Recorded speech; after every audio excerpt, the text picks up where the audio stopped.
Домачевская Вероника Игоревна, город Сыктывкар, школа номер 24, 10 А класс, отрывок из повести Гоголя «Шинель».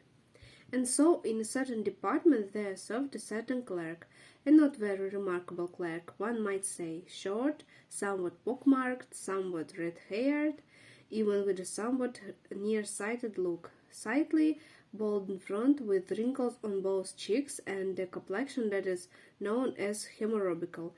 No help for it. The Petersburg climate is to blame. As for his rank, for with us rank must be announced first of all.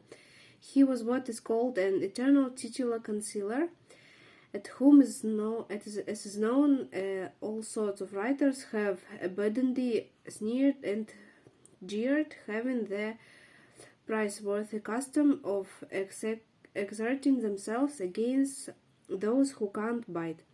The clerk's last name was Bashmachkin. From the name itself, one can already see that once came from Bashmak, or shoe. But when, at what time, and in what way it came from Bashmak, none of that is known. His father, his grandfather, even his brother-in-law, and absolutely all the Bashmachkins went around in boots, merely having them resoled 3 times a year.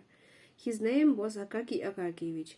The reader will perhaps find that some strange and far-fetched, but he can't be assured that was not fetched at all, but that such circumstances occurred of themselves as made it quite impossible to give them any other name, and here is precisely known it came about.